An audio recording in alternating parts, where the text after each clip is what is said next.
Everyone is watching the missiles, the explosions, the drone footage, the political press conferences, and I get it. Visually, that's the story. But here's the thing. You're watching the wrong thing. The real story isn't in the warheads. It's in a strip of water 21 miles wide, a geographic bottleneck so absurdly consequential that one motivated adversary with cheap drones can hold the entire global economy hostage, the Strait of Hormuz. And right now, it's functionally closed. 20% of the world's oil and natural gas passes through this choke point. Iraq, Kuwait, Bahrain, Qatar, Saudi Arabia, the UAE. Every drop that comes out of these countries has to squeeze through that narrow passage. And right now, Iranian missiles and drone swarms are making that passage nearly suicidal for commercial shipping. Energy prices are already spiking in the US, in Europe, in Asia, especially Asia. But here's the question nobody's really answering. How much worse does this get? Because the analysts giving you the mild forecasts, they're working off assumptions that no longer hold. And the three scenarios I'm about to walk you through will show you exactly why the optimists are probably wrong and what the world actually looks like if they are. Before the scenarios, three things you need to know. But before we get into the scenarios, one quick thing. If you care about understanding what's really driving global events, not just the headlines, not just the explosions, but the systems underneath, this channel is built exactly for that. This is the very first video.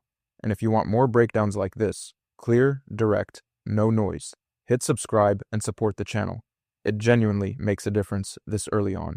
Now, let's get into what most people are missing. Most people talk about the energy crisis as if it's a single thing. It's not. There are three distinct products in play, each with completely different dynamics. And if you collapse them into one conversation, you'll misread everything. First, crude oil.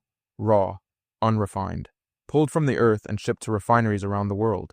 The thing here is that crude oil markets are not truly global, and that matters enormously for what comes next. American refineries are optimized for heavy, sulfurous crude from Alaska, Canada, and Mexico. Asian refineries are optimized for the lighter Gulf blends. You can't just swap them. The infrastructure doesn't work that way. This is why the benchmark prices in the West, Brent crude in Europe, WTI in the US, have risen, but not as dramatically as crude prices in Asia. And this is exactly what the Trump administration pointed to when trying to reassure Americans. Look, WTI isn't that bad, but that framing is misleading, because crude isn't what most Americans actually buy. Second, petroleum products, gasoline, diesel, jet fuel, motor oil.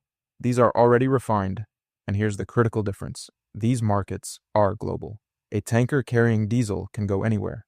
There's no refinery optimization problem. The Gulf was already exporting enormous quantities of refined products, and now those tankers are stuck too. So while WTI crude might be up 60% since the start of the year, diesel in the US is up nearly 100%. Gasoline and jet fuel, 80%. Ordinary Americans, the ones who drive to work and fly to see family, are far less insulated than the crude oil benchmarks suggest. Third, liquefied natural gas, LNG. This one doesn't get enough attention. About 90% of Qatar's LNG, which accounts for a massive share of global supply, flows to Asia. 10% goes to Europe. But here's the thing about ships. They take over a week to get from the Gulf to Japan. After that transit window passes, buyers compete globally. If Asian buyers can't get LNG, they bid up prices. Those higher prices pull ships away from Europe. European prices spike.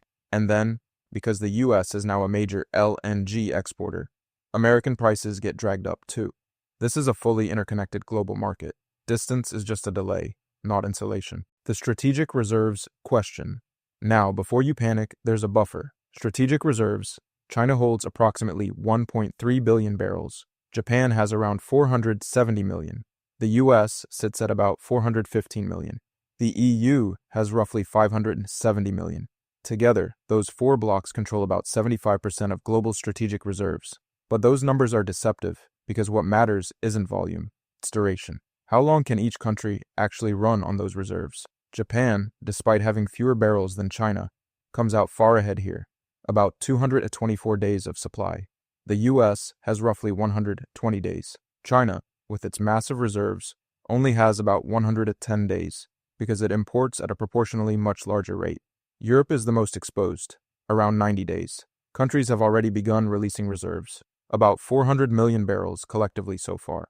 That's why prices aren't even higher right now, but those reserves are finite. If the conflict drags on, they drain. And when they drain, the price ceiling disappears. There is good news, sort of. Not everything is catastrophic. The demand side has shown some resilience before. In 2022, when Russia's invasion of Ukraine triggered a gas crisis across Europe, prices went vertical. But Europeans adapted. They turned down thermostats, retrofitted factories for efficiency, and yes, wore more sweaters. Demand collapsed in ways the models hadn't fully anticipated. Something similar is already happening in vulnerable Asian economies. Bangladesh, the Philippines, countries that can't afford prolonged energy shock have already started rationing, cutting work weeks from 5 days to 4, restricting fuel consumption. If prices escalate further, many will flip back to coal.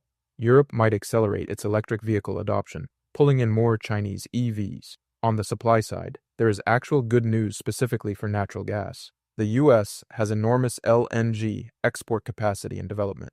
Over the next 3 years, new terminals are set to come online equivalent to roughly 20% of today's global LNG supply, almost matching Qatar's entire current output. So gas prices will rise, but probably won't hit the catastrophic levels of the 2022 European crisis. Oil is different. Historically, when oil prices spiked, Gulf producers, sitting on massive spare capacity, would open the taps and bring prices back down. That relief valve is gone now.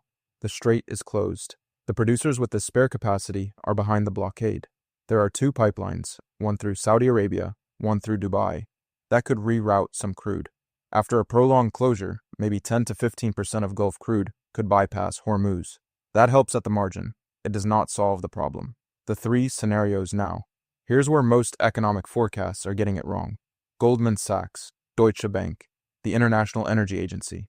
Almost all of them built their baseline forecasts around a short conflict, a quick resolution. Hormuz reopens within weeks. Prices gradually retreat. I don't think that's likely, and I'll tell you exactly why after walking you through the scenarios. Scenario 1, quick resolution, 10% probability. The US, Israel, and Iran reach a deal. Hormuz reopens. Maybe it's American military pressure that collapses the Iranian regime. Maybe China brokers a ceasefire.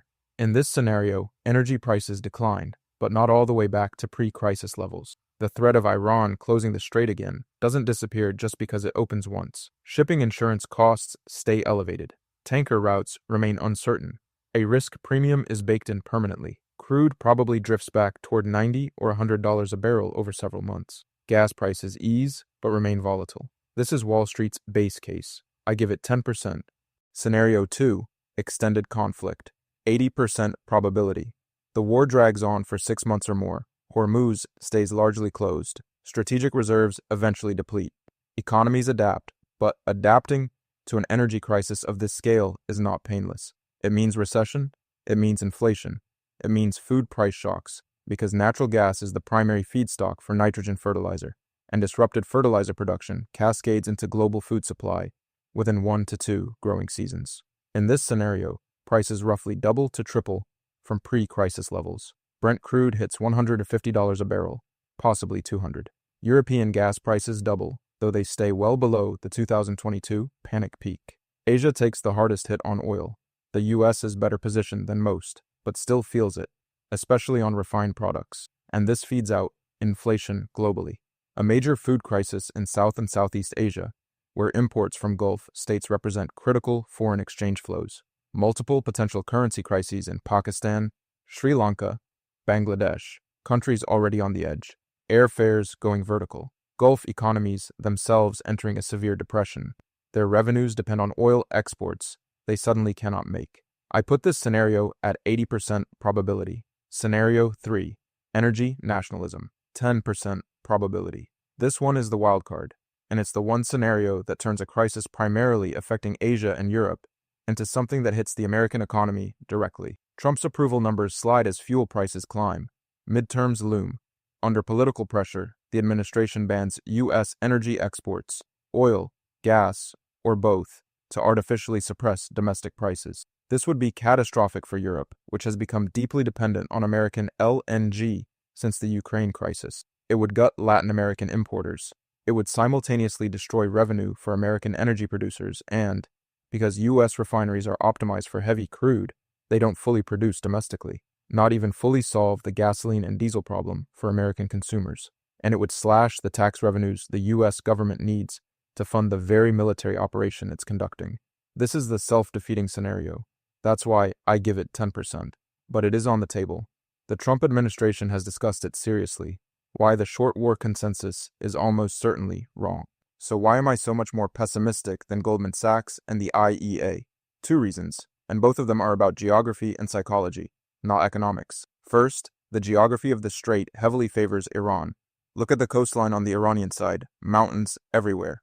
The terrain is ideal for small, dispersed, cheap attack capabilities. Drone swarms, fast boats, sea mines.